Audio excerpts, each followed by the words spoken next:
Historia, vamos a seguida.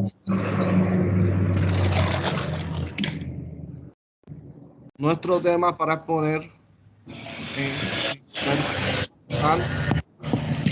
internacional comienza con las teorías del comercio internacional.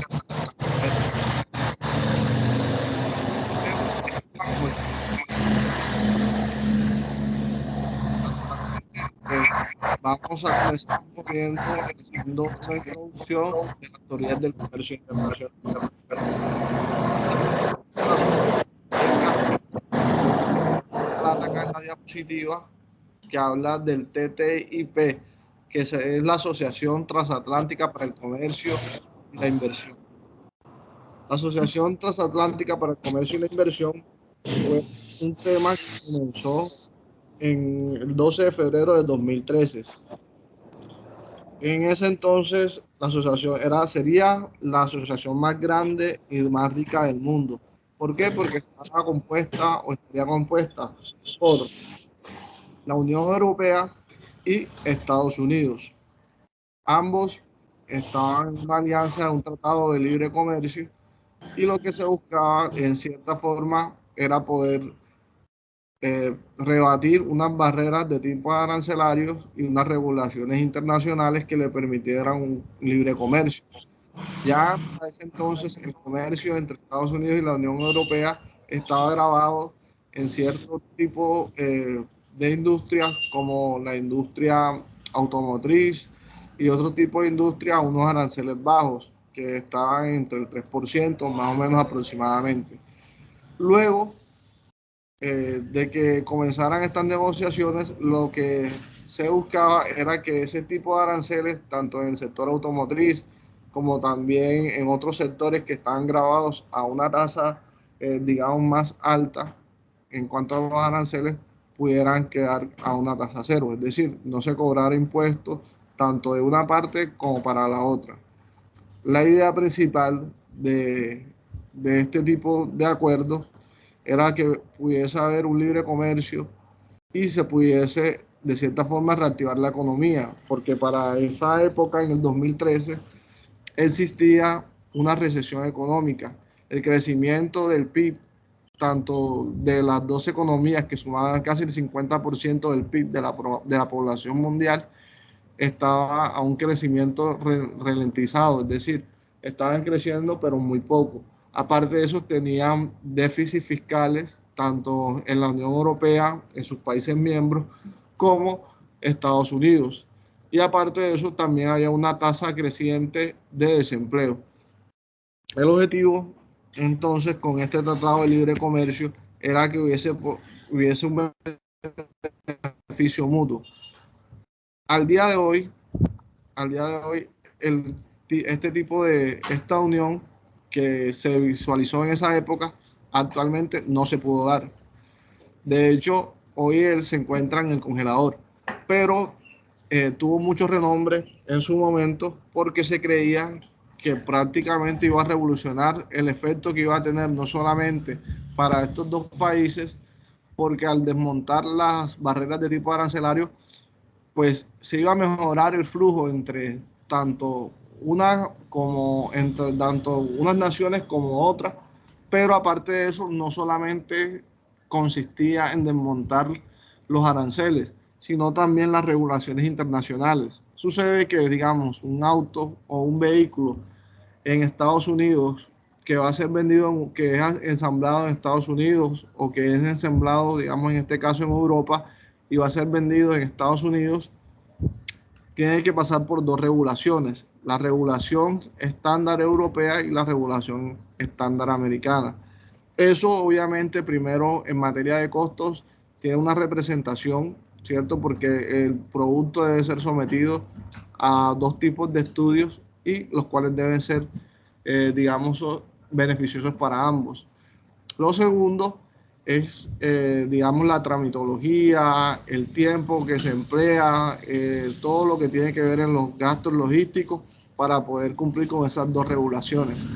Entonces, lo que se busca con este tipo de comercio, de este tipo de tratados internacional, es desmontar ese tipo de regulaciones. No solo en el sector automotriz, también se hablaba mucho del sector de los fármacos, en los cuales se tendría que examinar y se tendría que verificar porque también están sometidos a una doble regulación. Un fármaco que se produce en Estados Unidos debe cumplir la regulación estándar del país, y si va a ser vendido en la Unión Europea también debe ser sometido a los estudios y a la aprobación de dicho país.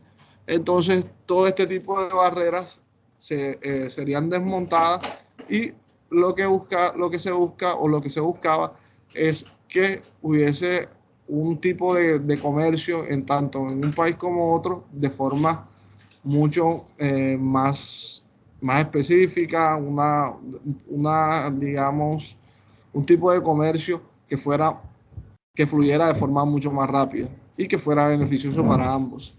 Entonces, eso en cuanto a las barreras de tipo arancelario y las regulaciones internacionales y el papel que juegan en este tipo de comercio. Este tipo de, digamos, de teorías del comercio que se manejan actualmente tienen una base, es decir, no se dice que un tratado de libre comercio es beneficioso para ambos países de la noche a la mañana. Tuvo que haber comenzado en alguna parte. Tuvieron que haber, hubieron teorías que presidieron a este tipo de teorías que se manejan hoy en día.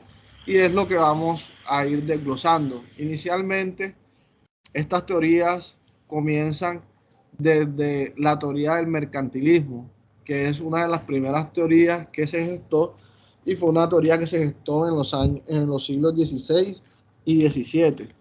Básicamente, esta teoría tiene un axioma fundamental que habla sobre eh, las exportaciones, que las exportaciones de un país se deben alentar e incluso se deben subsidiar para para que el país pueda prosperar, y se deben desalentar las importaciones, y en lo posible si se pueden gravar con impuestos, aranceles y otro tipo de gravámenes para evitar de que el país sea inundado con productos del exterior.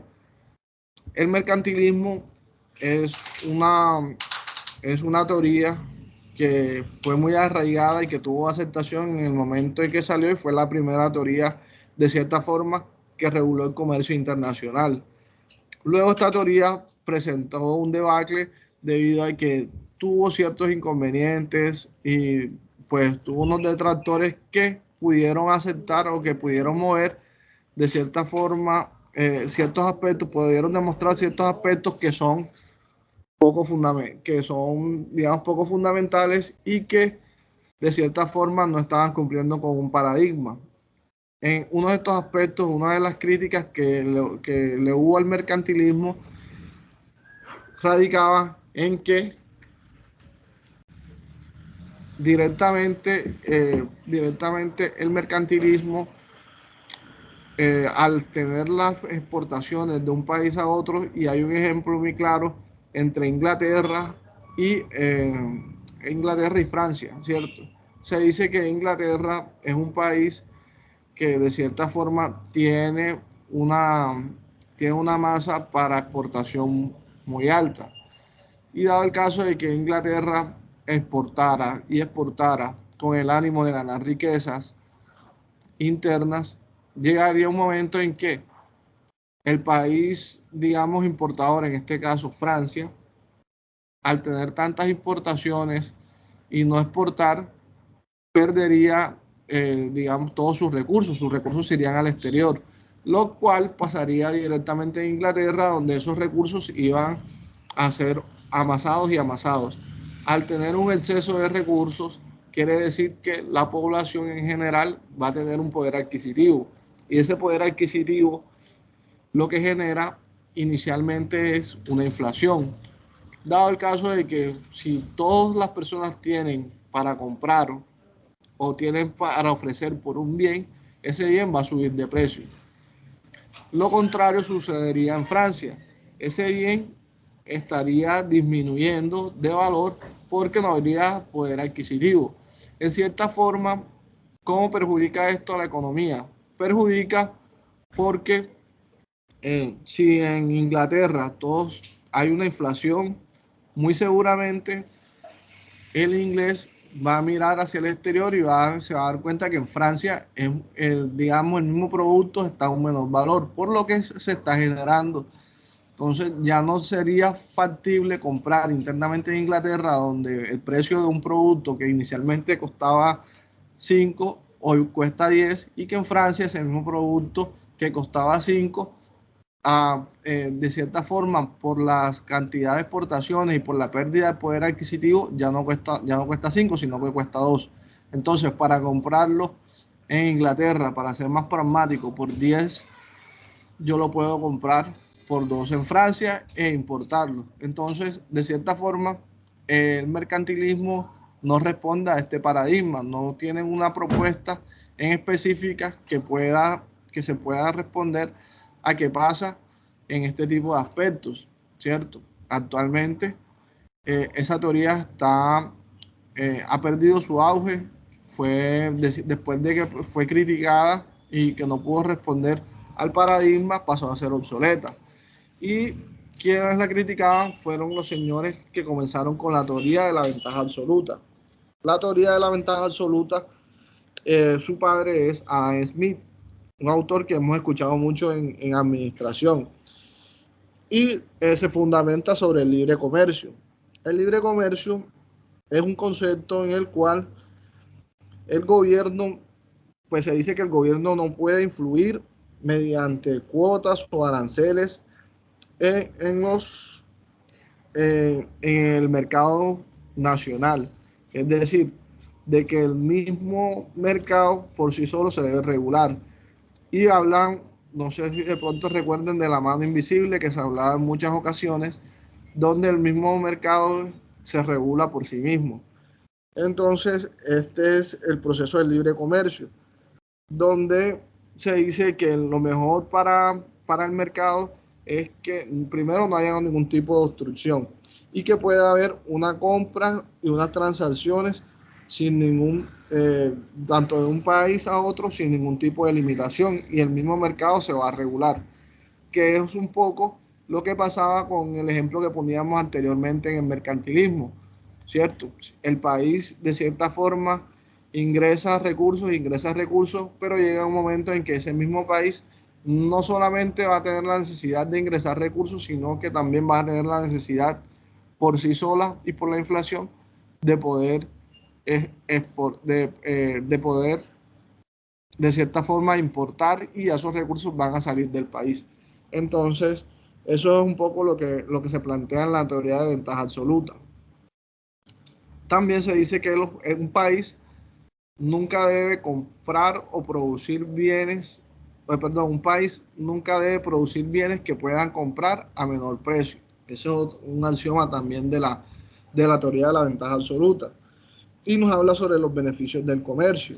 Los beneficios del comercio radican en que un país puede beneficiarse de otro al especializar su producción en un elemento y luego puede comprar a mejor precio que si lo produciera internamente. Es decir, para explicar un poco más esa parte, un país de cierta forma que produce un elemento X, tenemos el ejemplo de Islandia, donde se produce mucho el pescado, ¿cierto?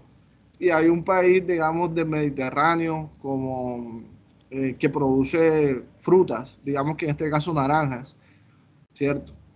Ese país, Islandia, es un país fuerte en la producción pesquera y puede, de cierta forma, producir con una ventaja ese pescado, y esa ventaja lo que le va a generar es un menor costo, y ese país, ese producto en el cual genera, debe especializarse y exportarlo a otro país, ¿cierto?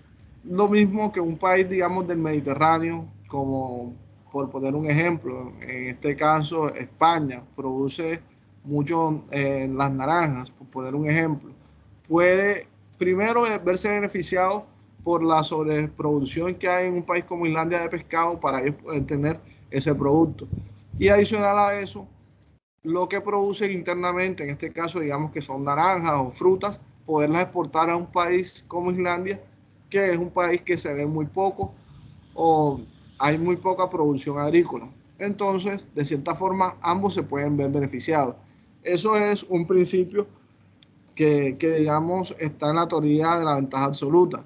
Pero aparte de eso, ellos van mucho más allá y exponen que ese país puede que pueda producir de ciertas formas, pueda tener una producción agrícola, pero que esa producción agrícola generaría tantos costos en insumos que le es mucho más caro producirla internamente una naranja que traerla de un país que tiene una ventaja en sus procesos productivos como España. Es decir, que los insumos o los factores de producción en España son mucho más favorables para producir ese insumo a un costo mucho más favorable que lo que sería producirlo directamente en Islandia.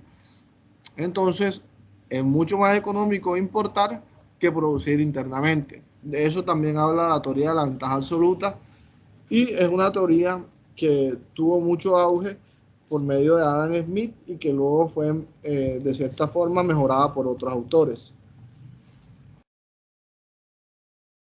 Luego de esa teoría sigue la nueva teoría del comercio. La nueva teoría del comercio habla de que la ventaja competitiva no es debido a los factores internos en los países. Es decir, ya nuevos autores dicen, sí, efectivamente hay una ventaja competitiva, pero no es debido a los factores internos del país, no es debido a que haya una ventaja digamos, climática o haya una ventaja en el abono o no debidamente a eso, sino que también se debe a los factores de la ventaja competitiva de sus empresas. Es decir, que en un mercado internacional existe un número limitado de empresas que son las que pueden, de cierta forma, regir sobre ese mercado.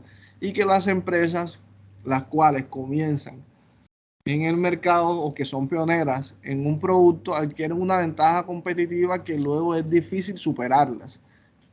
Pues, está el ejemplo de la empresa Boeing, que es en Estados Unidos, es una empresa pionera en producir o en fabricar aeronaves, y esa empresa, al ser pionera, pues adquiere una ventaja competitiva con los competidores que van a surgir nuevamente en el mismo sector, y esa ventaja competitiva lo que brinda, de cierta forma, es un posicionamiento en el mercado. Entonces, en un país, al tener varias empresas líderes en ese tipo de mercado, van a querer una ventaja con respecto a otro país, el cual puede que comience a generar sus propias aerolíneas, pero el país pionero siempre va a tener una ventaja competitiva. Entonces, este esquema de la nueva teoría del comercio es un esquema que fue planteado por el señor Paul Krugman en 1980, incluso tuvo un premio Nobel por este planteamiento y tuvo una excelente aceptación. Luego existen las políticas del neomercantilismo. Las políticas del neomercantilismo son políticas, digamos, que tienen países como China en la actualidad y que también se basan en uno de los axiomas del mercantilismo que habíamos visto inicialmente, que es aumentar las exportaciones y reducir las importaciones. En este caso, China juega con la globalización mundial en estos aspectos porque no solamente se encarga, digamos, de hacer exportaciones, sino que trata de esconder esa inflación o esconde esa inflación porque esos recursos que ingresan al país son escondidos, en este caso, no en su moneda local, sino en monedas como el dólar. Entonces, simplemente lo que permite a China con este tipo digamos, de factores es, en cierto aspecto, seguir importando, seguir amasando capital internamente, lo cual le va a dar una robustez económica, pero muy inteligentemente ese capital que amarra es un capital que de cierta forma no no lo está amasando en su moneda interna, lo cual primero le permite no tener una inflación. Y lo segundo, poder seguir manteniendo una deflación o un índice de precios o de consumo bajo para seguir en ese círculo vicioso. Entonces es algo que es muy interesante lo que ha hecho China y que ha tenido muy buena acogida porque les ha dado muchos frutos. De cierta forma, hay ciertos países que lo acusan de tener ese tipo de modelo y de ser un modelo tramposo, un modelo traicionero, pero que le ha podido dar frutos en el neomercantilismo. A continuación, sigue mi compañero Libardo Díaz con el libre comercio.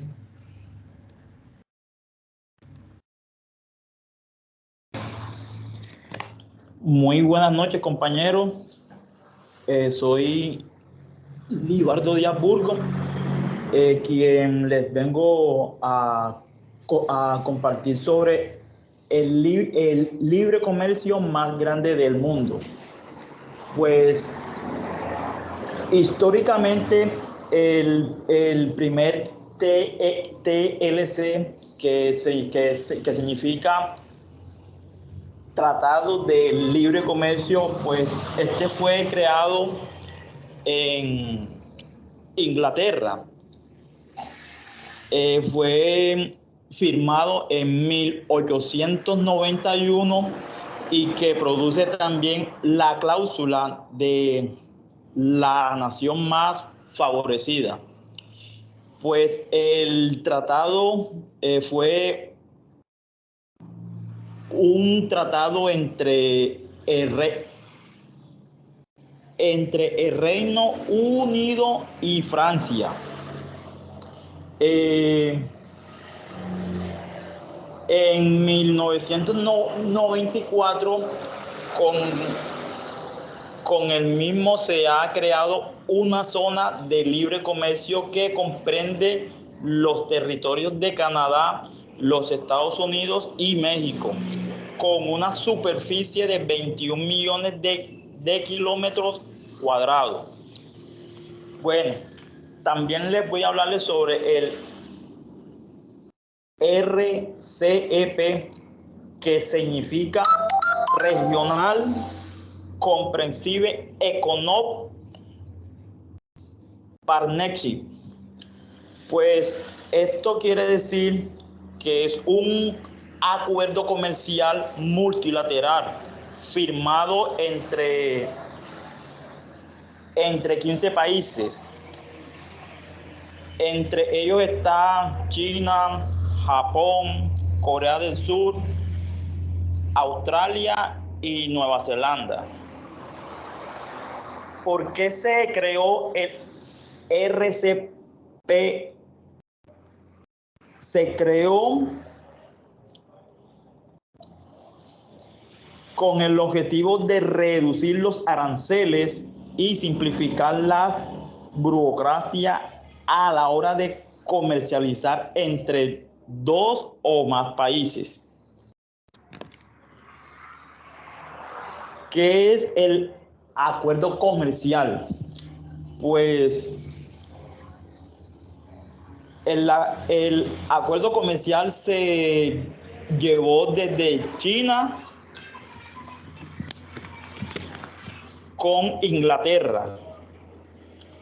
Tras 8 años de negociaciones sobre los acuerdos comerciales, cuyos 15 integrantes representan el 30% del Producto Interno Bruto Mundial, y se firmó en Vietnam al término de la cumbre de los países asiáticos.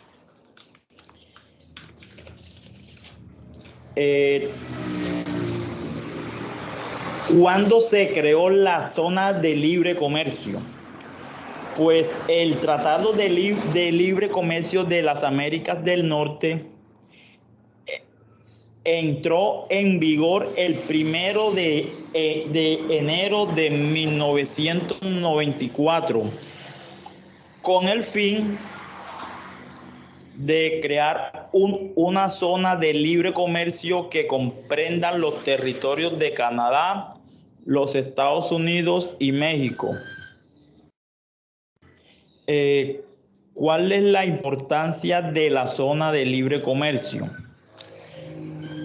Pues la zona franca han desarrollado ser un instrumento importante para la competitividad de los países, convirtiéndose en canales para atraer inversiones y así poder generar empleo, incentivar las diversaciones y producciones, encadenamientos productivos y transferencias de tecnología. ¿Cuáles son las ventajas del libre comercio? Pues las ventajas son impulso productivo para el país y para las empresas que se manifiestan como libre comercio. Mayor competencia y variedad en el mercado. También tenemos otra, mayor número de vacantes de empleo, estabilidad económica y bienestar social. El comercio exterior es el concepto que engloba la relación existente entre varios o más países para la ejecución de negocios, por ejemplo, compras y ventas de mercancías. También pueden hacer intercambios comerciales que puedan ser utilidad en el futuro cercano, ya que una vez que se realice la primera transacción de comercio electrónico, los movimientos son constantes, aunque ambas partes suelen verse beneficiadas si el proceso resulta. También tenemos otras ventajas que también pueden ser el impulso productivo para el país y para las empresas.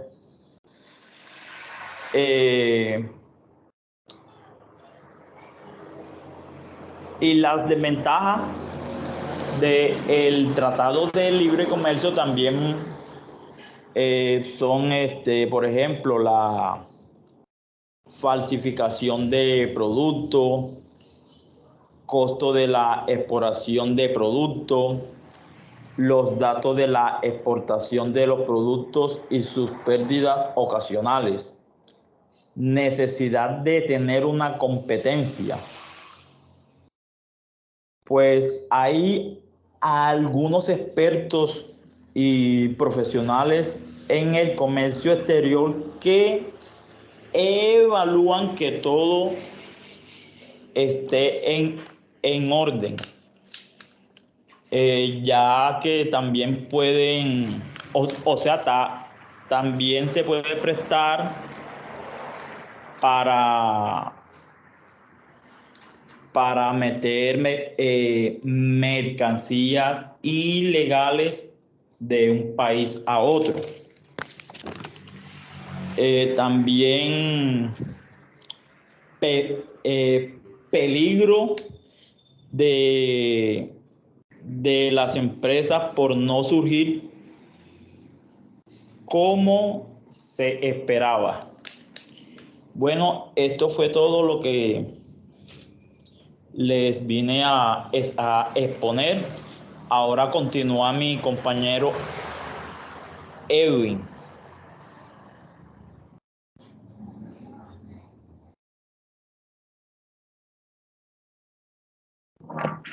Buenas tardes, chicos. Buenas tardes, compañeros, perdón. Pues vengo a exponerle uno de los temas importantes del Tratado de Libre Comercio, donde dice que hay unas ventajas competitivas nacionales. A estas ventajas competitivas nacionales se habla de un diamante de Porter, se habla de una dotación de factores, se habla de unas condiciones de la demanda y se habla de los sectores afines de apoyo. También se habla de una estrategia y estructura rivalidad de las empresas.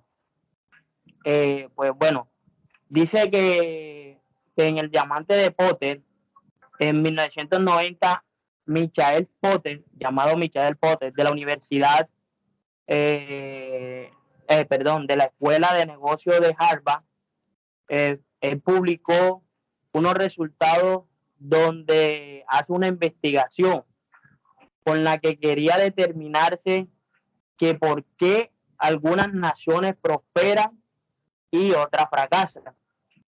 En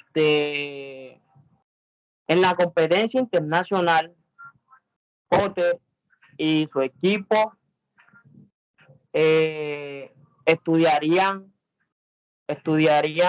100 industrias de 10 naciones. Como la obra de los teóricos del nuevo comercio se trabajó a partir de la convicción de que la teoría del comercio que explicaban a un lado de la situación. O sea, ¿qué quería decir esto? Esto quería decir que Michael Porter quería investigar por esas naciones que fracasaban, con esas naciones que se enriquecían por medio de comercios internacionales que se daban y cuál era la situación que se presentaba en ese tiempo. Entonces, la tarea fundamental de ellos es explicar por qué cada nación prosperaba, cada nación de un sector determinado fracasada. Dice que surgen unas clases de preguntas donde se da a conocer que cada país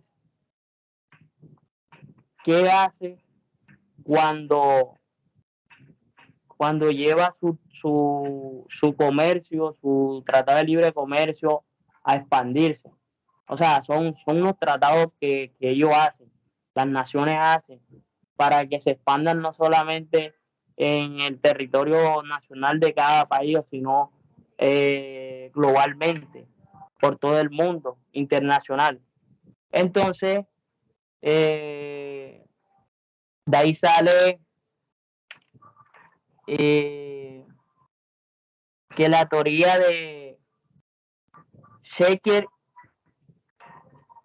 no daba un resultado. ¿Por qué le hablo de Shaker? Shaker era un investigador también, donde era un teórico, donde decía que la teoría y la ventaja comparativa solo ofrecía una explicación parcial,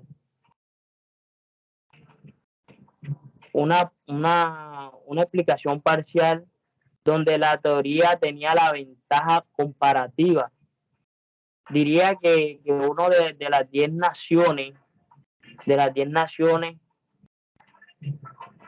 que Suiza destaca la producción y la exportación de instrumentos de precisión debido a un aprovechamiento productivamente que en esos recursos, en los sectores donde él más comercializaba. Sin duda, es cierto que no hay explicación de esas teorías claras donde se da a conocer por qué fracasaban esas naciones, esas 10 naciones, por qué fracasaban otras naciones si eran ricos en unos tratados de libre comercio. Entonces, ahí dice que ellos plantean que existen 4 factores generales en un país donde defiende un entorno que compiten las empresas locales y que estos factores promueven a una obstaculación, hace una creación de una ventaja competitiva. Esto también dice donde hay una dotación de factores, que la dotación de factores es una situación de un país en cuanto a los factores de producción, como los trabajadores que son capacitados o capacitados en infraestructura necesitarían para competir en una industria más grande que ellos.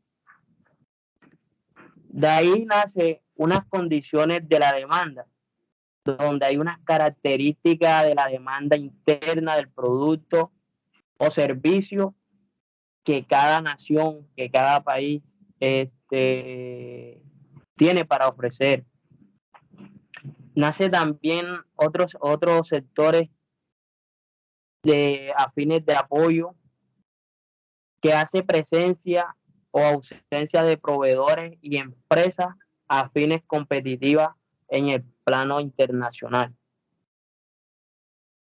Hay estrategias, estructuras, rivalidades en las empresas, donde hay condiciones que determinan cómo se crean, cómo organizan y cómo administran las compañías para tener un carácter de rivalidad nacional. Estos 4 factores que nos presenta Michael Porter, donde dice que su autor afirma que todas las empresas poseen como probabilidades de prosperar en el sector económico, en los cuales nace un diamante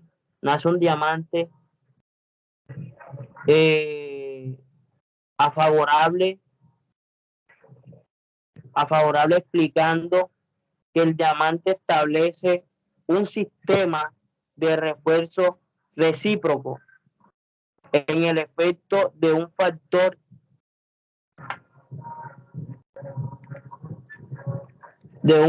dependiente de estados, donde Porter sostiene que las condiciones favorables en la demanda no producirá una ventaja competitiva, menos que el estado de rivales sea suficiente para que la empresa reaccione mediante ataques comerciales. Michael Porter también apoya otras teorías, donde dice que 2 variables pueden influir de diversas maneras en el diamante nacional. ¿Cuál es el diamante nacional? Que de pronto muchos se preguntarán cuál será ese diamante nacional. Bueno, el diamante nacional es el comercio que cada país tiene, para abastecerse en servicio y industria, no solamente abastecerse ellos mismos, sino también entrar en una competencia de mercado internacional. Entonces también de ahí de ese diamante diamante nacional, nacen unos acontecimientos fortuitos que el gobierno los ayuda, o los gobiernos de cada país los ayuda a tener un mayor acontecimiento para las grandes innovaciones que pueden alterar el perfil de cada estructura de industria y abrir las oportunidades que cada empresa tiene para constituir un país a otro. También se habla aquí de algo que es muy factible, donde dice que el gobierno, al acoger sus políticas, estimulan, obstaculizan las ventajas nacionales.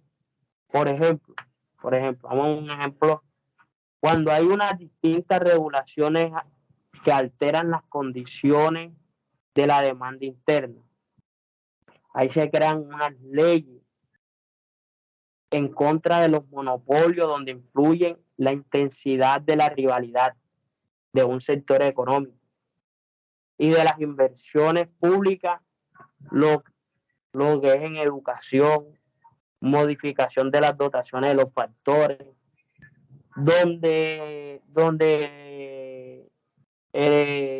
se ve una gran diferencia, porque de pronto el sector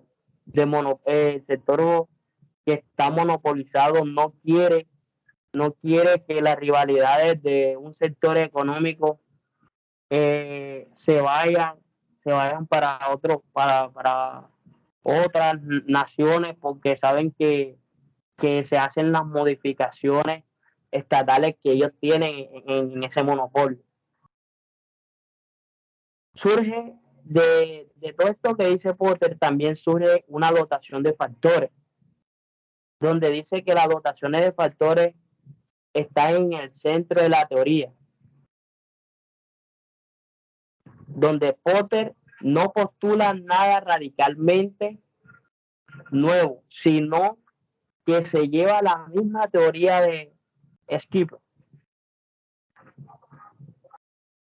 ¿Qué quiere decir eso? Que Potter hace un análisis de las características de los factores de producción, donde detecta jerarquía entre los factores, de modo que distingue entre factores básicos y factores avanzados. ¿Qué significan los factores básicos? Donde hay recursos naturales, donde está el clima y ubicación de datos demográficos. Estos son los factores básicos.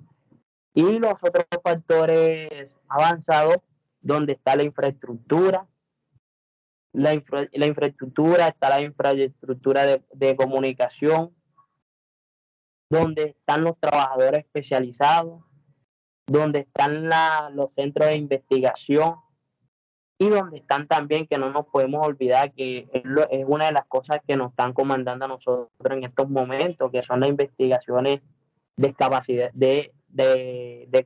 tecnológica.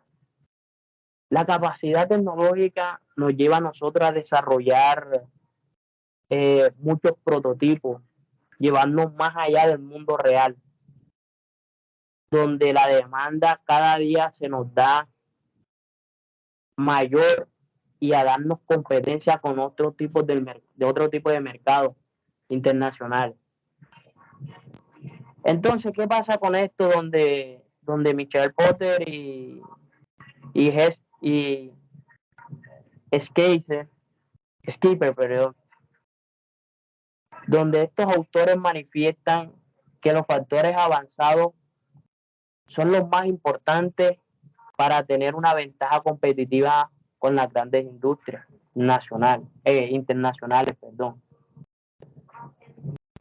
También muestra unas diferencias de los factores básicos, ahí hay unos avances donde el producto de las inversiones de cada individuo, como es la compañía y los gobiernos, se dan a las inversiones públicas en educación básica y superior. Al mejorar el nivel general de cada habitante con sus habilidades de conocimiento, la población estimulará las investigaciones avanzadas en instituciones de educación superior y de educación básica. Hay otras relaciones entre los factores básicos y avanzados donde se complica, que es que ellos proporcionan una ventaja inicial, que luego eso se refuerza y extiende mediante inversiones de los factores avanzados por lados opuestos, o lados igual, no, lados opuestos, lados opuestos. O sea, cada quien busca cómo desarrollar con esas tecnologías avanzadas y poderse expandir nacionalmente como internacional. O sea, la educación básica con la educación superior, cada quien busca un lugar donde hallarse, donde investigar, donde centrar sus conocimientos, donde llevarlos más allá de un comercio, de un tratado, de una industria, de una infraestructura, llevarlo a competir con grandes, decirlo así, con grandes empresas, con grandes naciones. También nacen unas condiciones de la demanda, donde dice que Michael Porter destaca las funciones que tiene la demanda interna en el mejoramiento de las ventajas competitivas. O sea, las empresas están más atentas a las necesidades de un cliente que le ha venido, o sea, un cliente más cercano que le ha venido, decirlo, ¿cómo se dice? Donde dice que por qué no hace esto, por qué no lleva ese producto a un avance más tecnológico, donde dice, o sea, se queja por el producto a pesar que él satisface una necesidad con ese producto, pero que le gustaría llevarlo más allá de lo que es normal, de lo que crea esa empresa. Entonces son cosas de que no solamente lo que dice Michael Porter en su teoría, sino que también lleva a ¿cómo es que? A los estudios básicos y al estudio superior, avanzar más allá de lo que están acostumbrados. O sea, por decirlo un ejemplo así, como lo dije aquí en estos momentos, a llevar ese producto o prototipo o un prototipo más allá de lo que actualmente vemos. Bueno, Potter también explica que cada empresa de una nación adquiere una ventaja competitiva si nosotros, los consumidores de un país, exigimos. Esto hace que la compañía se sienta presionada por cada cliente, por cada cliente para hacer un artículo innovador. Bueno, vamos por unos factores afines y de apoyo. Estos factores, estos factores a fines de apoyo, los beneficios de inversiones son en factores avanzados de, de producción en sectores afines y de apoyo que pueden extenderse a otros sectores, lo cual nos lleva a contribuir y a conseguir una firme posición competitiva internacionalmente, donde dice que estos beneficios nos llevan a ser una de las industrias prósperas en un país que se agrupan, mediante competencia en categorías afines, afines de cómo es que de descubrir, de descubrir a comprender el mercado internacional.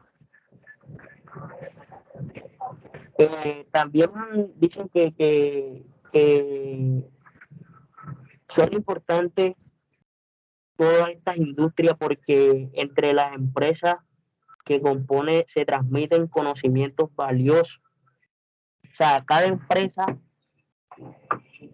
transmite ese conocimiento que ellos tienen guardado o con que ellos llevan a desarrollar beneficios para ellos y para su cliente. Ahí donde nace una transmisión de conocimiento que genera cuando cada empleado de cada empresa cambia dentro de una región y dar a conocer su conocimiento a varias compañías, como en conferencias, talleres, como en talleres periódicos, como pues en reuniones, por decirlo así.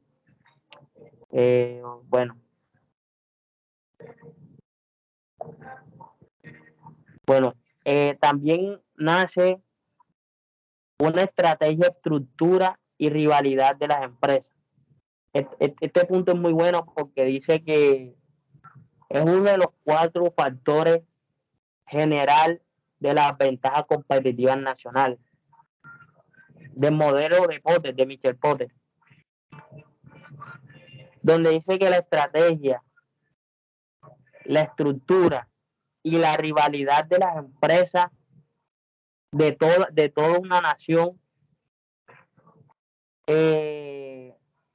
hace señalamiento relevante a los primeros lugares de cada país, de cada nación, donde la ideología se lleva a cabo a estimular una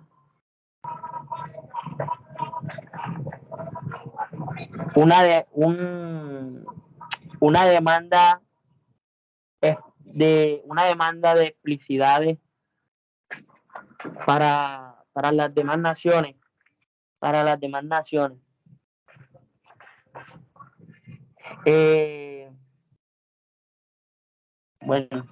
voy con el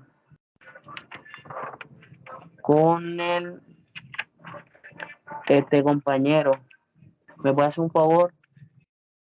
Leide, ¿me escucha? Sí, dime. Industria de farmacéutica de ahí. Espérate ahí, que aquí tengo que... Bueno, nace también de todo esto, nace unos factores de subsidio,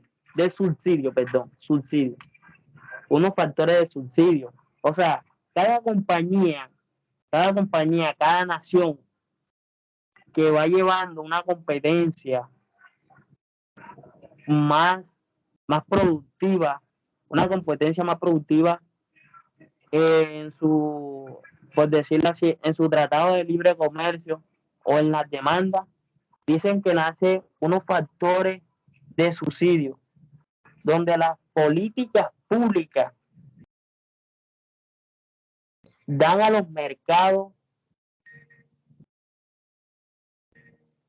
un interés un interés a que lleven que las escuelas superiores y las escuelas básicas avancen mucho más,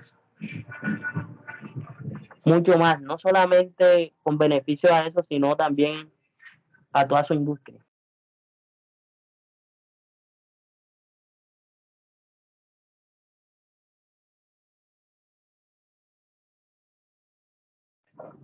No solamente a sus escuelas, sino también a toda una nación, o sea, lo ayuda a crecer, lo ayuda a ponerle en una mejor posición.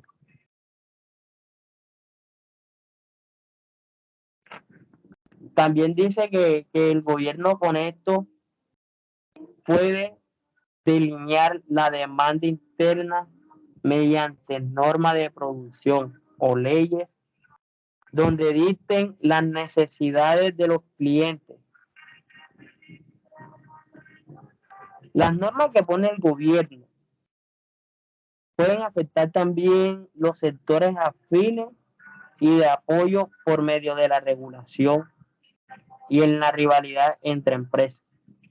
Pero para esto se crean las leyes, para esto se crean las normas, para que de pronto las rivalidades de las empresas no se vean tan afectadas porque dicen que si cada empresa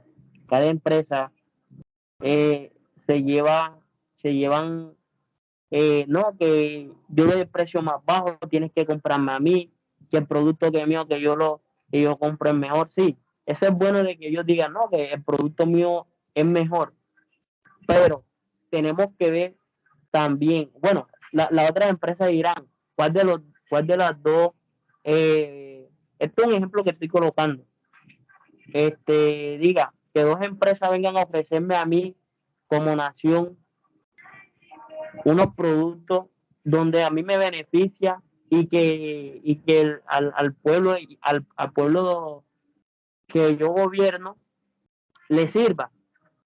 Tengo que ver, o sea, cada quien va a tener un precio, pero tengo que ver cuál es la calidad de ese producto por medio de precios que ellos me están ofreciendo. Entonces, esto lleva a que cada compañía, por las leyes, normas,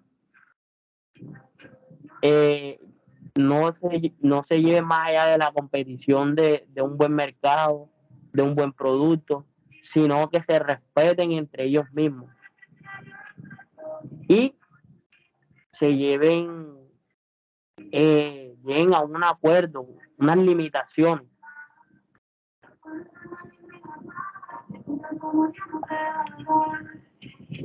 Bueno, de todo esto hay unas aplicaciones para a los administradores, donde nace una localización, donde nace una ventaja de que actúa primero, donde nace una política gubernamental, donde nace, donde nace,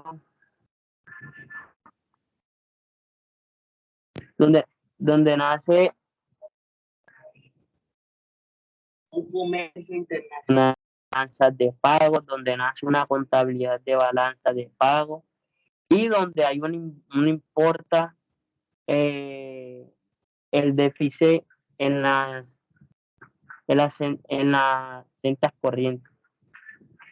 cuentas corrientes, perdón, en las cuentas corrientes.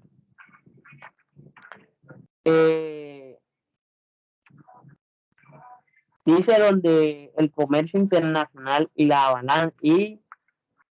balanzas de pago, perdón.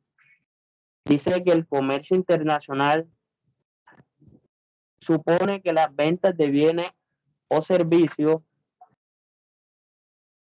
a residentes de otros países y las compras de bienes a residentes de otras naciones la llevan a una contabilidad de importaciones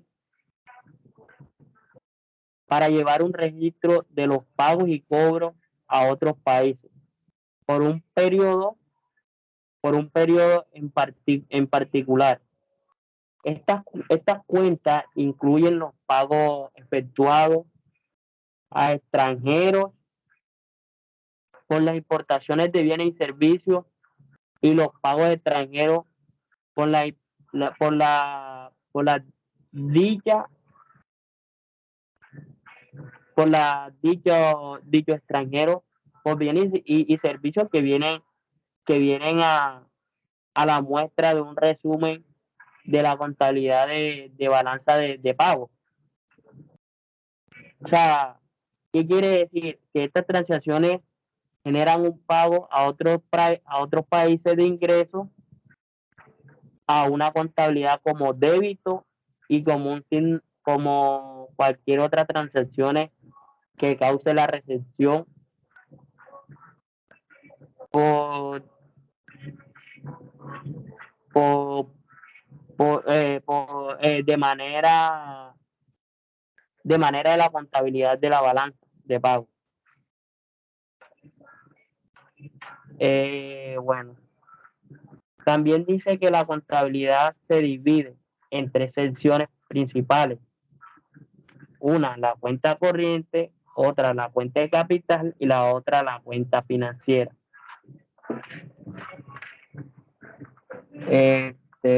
Bueno.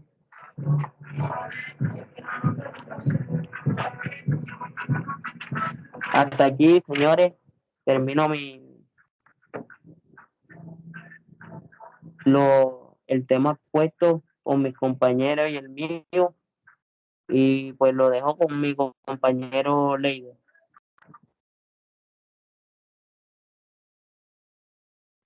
Leider. Bueno, le damos las gracias. Esperamos que esta exposición haya sido de su agrado. Muy agradecidos por la atención prestada. De cualquier inquietud, pues la resolveremos en clase. Muy amable, muchas gracias.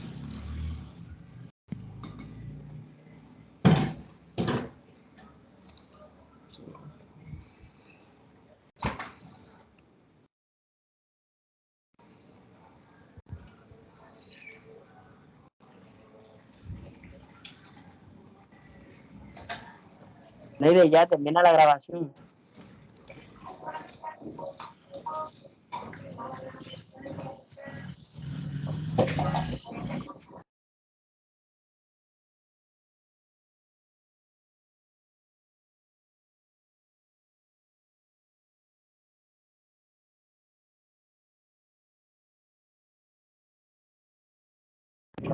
Ya, Leider, ya terminaste. Leider.